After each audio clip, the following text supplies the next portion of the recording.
Doubt is one of the quietest yet most destructive barriers to our spiritual connection. It doesn't always come in loud or obvious ways. It often whispers, creeping into the corners of our thoughts when we're alone, when prayers feel unanswered, or when life takes turns we did not expect. It plants subtle questions like, is God really listening? Or am I truly worthy of his guidance? And those questions begin to grow, clouding the clarity of our faith and making it difficult to hear God's voice as clearly as we long to. You see, doubt thrives in uncertainty. It feeds on unanswered prayers, on moments when we cannot immediately see the evidence of God's hand at work. But here's the truth. Just because you cannot see what God is doing does not mean he isn't moving in your life. Just because the answer isn't here yet does not mean the answer isn't on its way. The presence of delay is not the absence of God. Still, when we let doubt take root, it muffles the whisper of his spirit, turning what should be a conversation of faith into silence filled with second guessing. Every one of us has faced this battle. We pray, but when the outcome doesn't appear quickly, doubt sneaks in. We start believing that maybe our situation is too small for God to care about, or too big for him to handle. But doubt distorts reality. It makes the all-powerful God seem powerless in our eyes, and it makes us forget the countless times he has been faithful in the past. Doubt is not simply a lack of faith, it is misplaced trust. Instead of trusting in God's promises, we start trusting in our own fears. Instead of relying on his word, we rely on what we can see, hear, and touch in the moment. But faith, by its very definition, is the evidence of things not seen. It calls us to believe even when the evidence isn't visible. And so, when doubt begins to cloud your spirit, you must remind yourself of the promises that never change. You must ground yourself in truth. One of the simplest ways to fight doubt is to remember God's track record in your life. Think back to the times when you didn't know how you'd make it through, and yet, somehow, you did. Think of the doors that opened when every other one was shut. Think of the strength you found in moments when you felt too weak to carry on. That was not chance. That was not coincidence. That was God proving, over and over again, that he is faithful. Replacing doubt requires an active decision. You cannot just wish it away. You have to choose trust. Trust is not always easy, because it often asks you to surrender the illusion of control. It asks you to believe even when you cannot yet see. But when you shift from doubt to trust, the noise begins to clear, and the voice of God becomes easier to discern. Doubt makes the spiritual signal faint, like static on a radio. Trust tunes the frequency, bringing clarity back into focus. It's also important to understand that doubt often grows in isolation. When you try to carry the weight of your uncertainty alone, those thoughts amplify. That's why community, prayer, and staying rooted in Scripture are so vital. They realign your perspective and remind you that you are not walking this journey alone. God never asked you to silence doubt with your own strength. He asked you to lean into his strength. When doubt attacks, instead of rehearsing the worst case scenarios, start rehearsing his promises. Instead of saying, "What if I fail?" begin saying, "What if God comes through again just like he always has?" Instead of saying, "I can't see the way," declare, "God already sees the way." Your words carry power. Speak life, not fear. Speak faith, not doubt. And in those moments of choosing trust, you will notice that the fog begins to lift. If you truly desire to hear God's voice more clearly, you must be willing to lay down doubt at his feet. It doesn't mean the questions won't come, but it does mean you won't let them rule your heart. It means that when doubt whispers, you answer it with faith. You remind yourself that his promises are stronger than your fears, that his faithfulness is greater than your uncertainty, and that his voice is never silent. It only waits for ears that choose to trust. So when doubt tries to drown out God's whisper, choose to silence it by standing firm in his truth. Because the moment you replace doubt with trust, his voice will no longer be distant. You will hear it clearly, guiding, comforting, and leading you forward. Fear and worry are two of the greatest thieves of peace, and when peace is stolen, it becomes nearly impossible to hear the gentle voice of God. Worry keeps the heart restless, always pacing, always rehearsing what could go wrong, and fear chains the spirit, convincing us that the worst outcome is inevitable. Together, they form a cycle that drowns out divine guidance, leaving us consumed by what-ifs instead of resting in what is. We live in a world that feeds anxiety. Every headline, every notification, every unexpected change in life seems designed to spark fear in our hearts.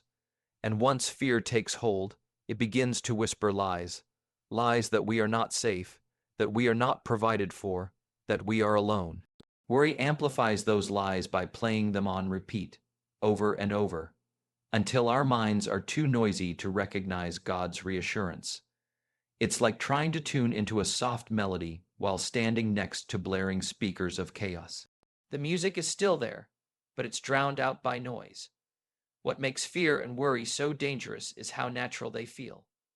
We think we are being responsible by worrying, as though imagining every possible outcome could somehow prepare us or protect us. But worry never prepares us. It only paralyzes us. It doesn't solve tomorrow's problems. It robs today of its peace. And fear doesn't keep us safe. It keeps us small. It cages our faith and limits our ability to move where God is leading, because we're too focused on potential danger to notice His direction. Yet peace is not something God withholds. Peace is a gift He is constantly offering, but we have to choose to receive it. That peace doesn't come from ignoring problems or pretending struggles don't exist. It comes from surrender. Surrender is the act of saying, God, I cannot carry this, and I don't need to, because you already are. It is letting go of the illusion that we can control everything by worrying about it. Fear tightens our grip. Surrender opens our hands, and when our hands are open, God fills them with the calm assurance that He is in control. Prayer becomes the bridge between fear and peace. When you take the anxieties that swirl in your mind and lay them before God, something powerful happens. Your focus shifts. Instead of staring at the storm, you begin to look toward the one who calms it. Prayer doesn't always change the situation immediately, but it always changes your perspective. And a shifted perspective can silence fear like nothing else. There's a practice I encourage. Every time a fearful thought rises, instead of letting it spiral, turn it into prayer. If your mind says, "What if I lose my job?" stop and pray, "Lord, you are my provider. You have never failed me before, and I trust you will sustain me." If worry whispers, "What if this sickness gets worse?" respond with prayer, "God, you are my healer, and my life is in your hands." In doing this, you retrain your spirit to respond to fear with faith. Worry also thrives in tomorrow. It is always pulling us ahead, making us dread what hasn't even happened yet. But peace is only found in the present, because God meets us in today. He gives grace for this moment, not for imaginary scenarios. That's why it's so important to bring yourself back to now. Ask yourself, what do I know is true in this moment? And almost always, the answer will lead you to gratitude. Food on the table, breath in your lungs, people who care, and a God who still reigns. Gratitude dismantles worry because it shifts attention away from lack and toward abundance. Fear and worry will always attempt to creep back in, but the more you practice surrender and prayer, the faster you recognize them and the less power they hold. You'll begin to notice that instead of running wild in your thoughts, anxiety starts losing its grip. Instead of fear dictating your choices, faith starts leading the way. And in that stillness, in that surrender, the voice of God becomes clearer than ever. So if you long to hear His guidance, let go of the fear that binds you and the worry that distracts you.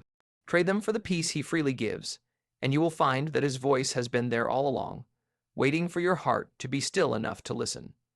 Distraction is one of the most effective tools that keeps us from experiencing the depth of God's presence. Unlike fear or doubt, which often feel heavy and obvious, distraction slips in quietly.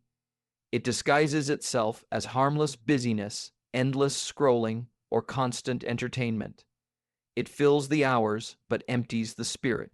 And in a world where noise surrounds us from the moment we wake until the moment we close our eyes, it is no wonder so many struggle to hear God's voice clearly. His voice has not grown quieter, but ours has grown too crowded. Think about how quickly a day can vanish without intentional focus. You wake up, and before even whispering a word of gratitude, your phone is in your hand, flooding your mind with updates, news, and images that instantly demand attention. The morning slips away in tasks, messages, and worries, until suddenly the day is over, and you realize you never made time to listen, not because you didn't want to, but because distraction filled every space where stillness should have been. That is the silent danger. It doesn't destroy your desire for God, it simply diverts it. And if left unchecked, distraction slowly builds a life so full of noise that there's no room left for the sacred whisper of His Spirit. The truth is, distraction doesn't always look like sin. It's not always dark or evil. Sometimes it's good things, work, friendships, opportunities, even acts of service, that, when allowed to take priority over time with God, become noise. There is nothing wrong with activity, but when activity replaces intimacy, the soul begins to starve. Spiritual connection thrives in intentional space, in moments where the world is tuned out so that God can be tuned in. That's why creating sacred space is not optional. It is necessary. Just as a musician tunes their instrument before playing, you must tune your spirit before walking into the day. Sacred space may not always mean an hour of silence in a quiet room. Sometimes it looks like choosing to turn off the television and sit in reflection, or setting aside your phone for 30 minutes to read and pray. It could be walking in nature, noticing the beauty of creation, and letting it remind you of the Creator. Sacred space is less about where you are, and more about what you remove so that God can fill it. But here's the challenge. The world will never stop throwing noise your way. If you wait for life to quiet down on its own, you'll wait forever. You must choose to limit the clutter. You must set boundaries with media, with conversations that drain rather than build, with the endless cycle of distractions that keep your spirit restless. Every time you say no to distraction, you are saying yes to clarity. You are saying yes to hearing God's direction without distortion.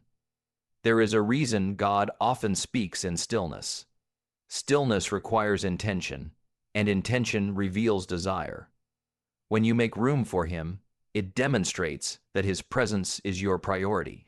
Imagine trying to have a meaningful conversation with someone while a dozen other voices shout around you. You wouldn't catch every word, and eventually you'd grow frustrated and tune out. The same happens spiritually. God is speaking, but the other voices in your life, fear, comparison, endless entertainment, the rush of tasks are competing for your attention.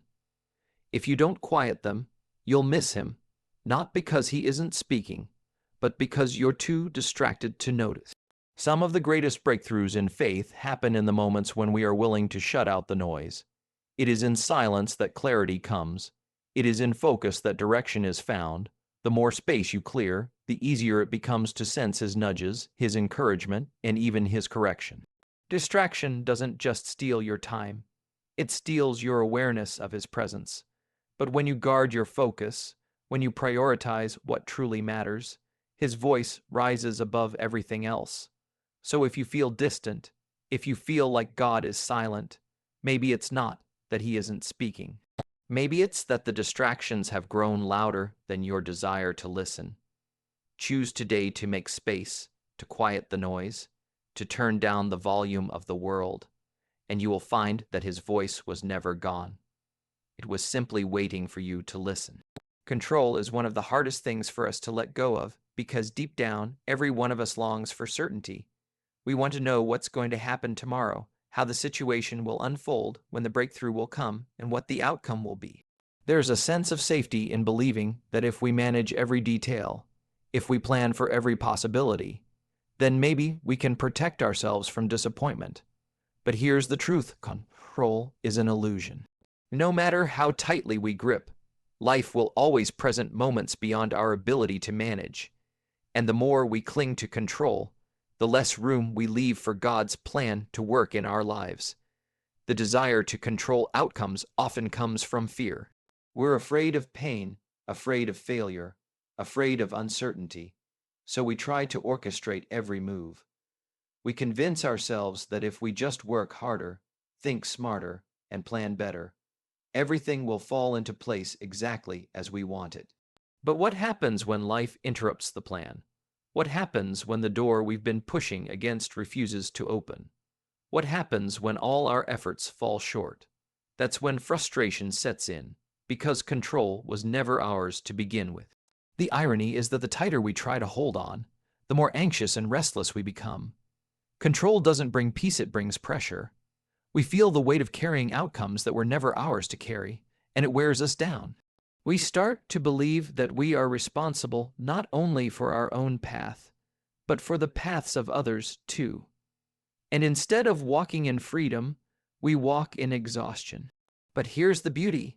When you release control, you open yourself up to something far greater than what you could have orchestrated on your own. Letting go doesn't mean giving up. It means giving God room to move.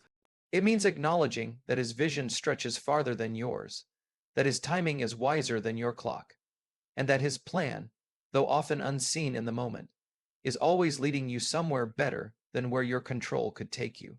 Think about the times when you fought so hard to make something happen, only to later realize that what you wanted wasn't actually what you needed.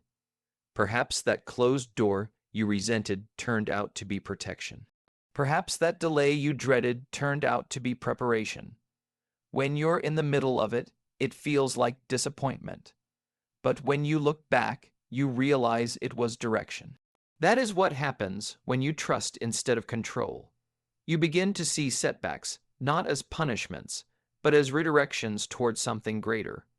Releasing control is not easy because it requires trust.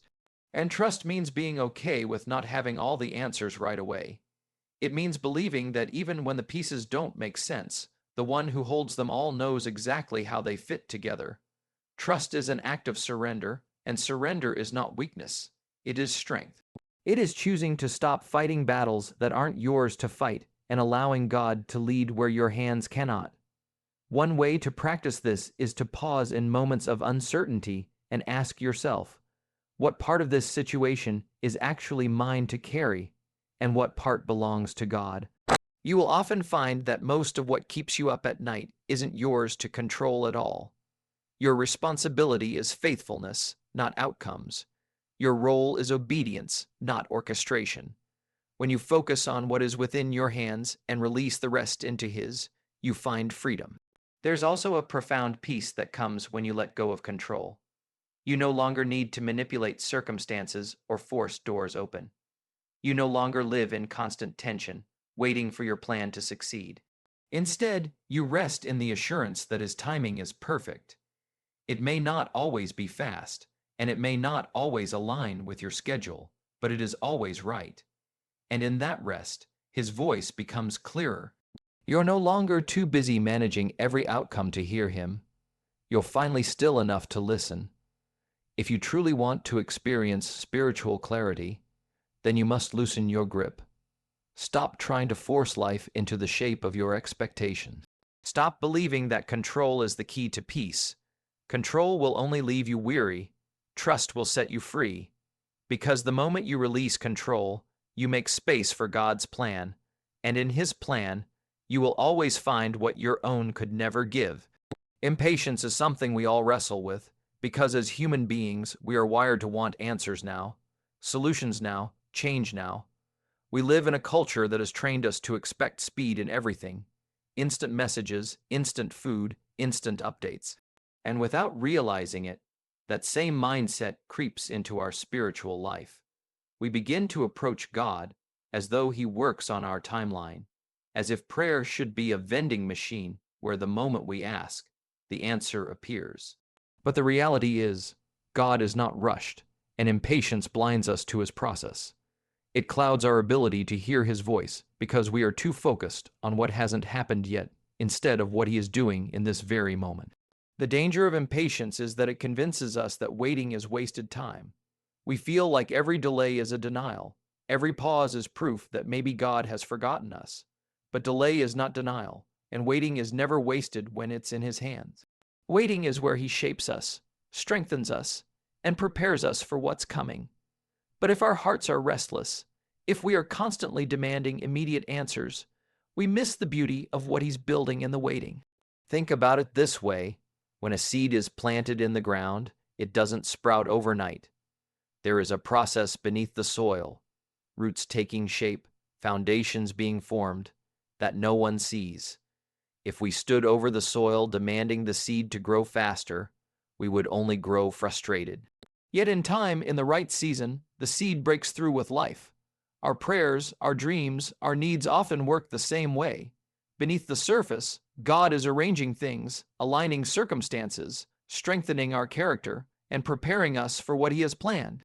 But impatience makes us dig up the soil too soon, searching for proof, when the real work is still unfolding out of sight.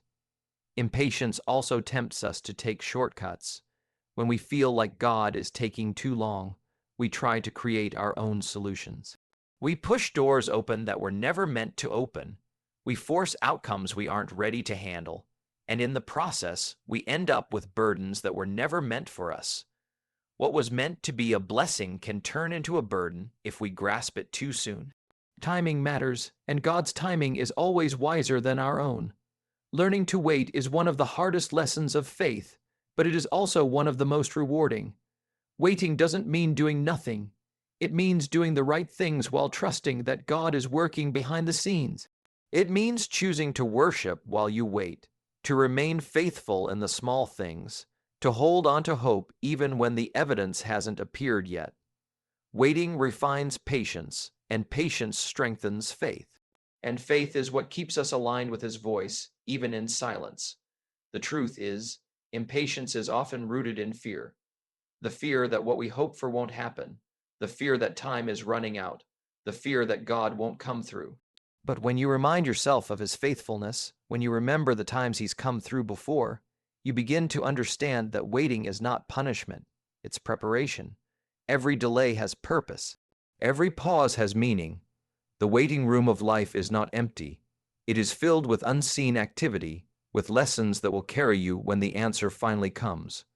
So the next time impatience rises and you find yourself demanding quick answers, pause and breathe.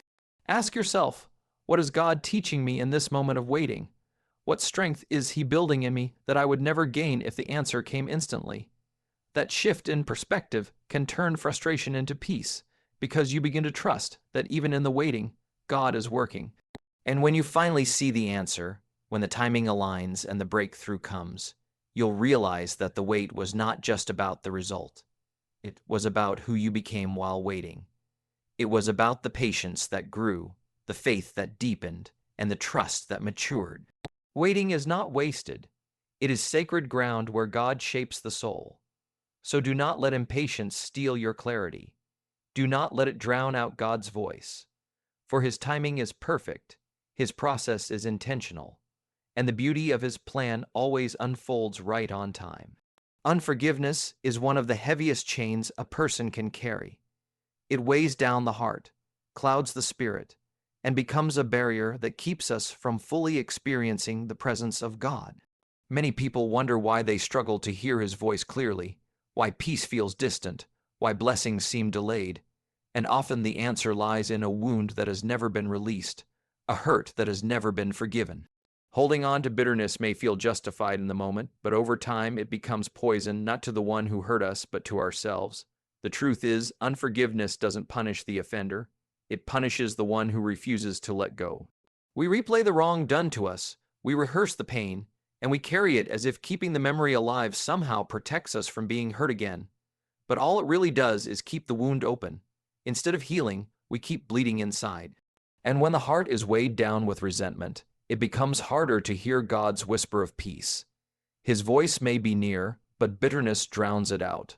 Forgiveness is not easy, and no one should pretend that it is. To forgive means to release something that feels like it deserves to be held tightly. It feels unfair because it seems as though forgiveness excuses the wrong that was done. But forgiveness is not about excusing, it's about releasing. It's about setting yourself free from the prison of pain. When you forgive, you are not saying what happened was right. You are saying you refuse to let what happened control your future. So many hearts remain bound because of a refusal to let go. We think we are protecting ourselves, but in reality, we are building walls that keep love out and blessings at a distance. Unforgiveness is like carrying a chain that grows heavier with each passing day. And the longer we hold it, the more it robs us of joy, clarity, and peace. The moment we choose to forgive, that chain begins to break. The weight begins to lift. The clarity we long for begins to return. Sometimes the hardest person to forgive is not someone else, but ourselves. We carry shame for past mistakes. We replay decisions we regret. And we keep punishing ourselves long after God has offered forgiveness. Self-condemnation can be just as binding as bitterness toward others. But just as we are called to forgive others, we are called to forgive ourselves, because God's mercy has already covered what we keep holding against ourselves. To cling to guilt is to reject His grace, but to release it is to walk in the freedom He already promised. It's also important to understand that forgiveness is a choice, not a feeling. You may not feel like forgiving, but you can choose to release. Feelings often follow action. The act of saying, "I forgive," is a step of faith that opens the door for healing to flow. And every time the memory resurfaces, you remind yourself that you have chosen release. Forgiveness is not a one-time event. Sometimes it is a daily decision, a continual surrender. But with each surrender, the hold of bitterness weakens and the light of clarity grows stronger. When we forgive, we reflect the very heart of God. His voice becomes clearer because forgiveness aligns us with His nature. He is a God of mercy, a God of grace, a God who continually releases us from the debts we could never pay. When we withhold forgiveness, we are out of alignment with that heart. But when we let go, when we release those debts, when we stop rehearsing the pain, we draw closer to Him. And in that closeness, His voice is no longer muffled. It becomes unmistakably clear. So if you find yourself struggling to hear His direction, if you feel like something is blocking your peace, ask yourself if unforgiveness has taken root. It may not be obvious, but it may be the very chain that needs to be broken. Choose forgiveness, not because the other person deserves it, but because you deserve freedom. Choose to let go, not because the past didn't hurt, but because the future is too important to carry yesterday's pain into tomorrow. For the moment you release unforgiveness, the weight lifts, the clarity returns, and you make room for God's voice to guide you into freedom. As we leave here today, remember that doubt, fear, distraction, control, impatience, and unforgiveness are chains that silence God's voice in our lives. The moment you lay them down, you open your heart to peace, clarity, and divine guidance. Walk forward in freedom, for His voice has been waiting for you all along.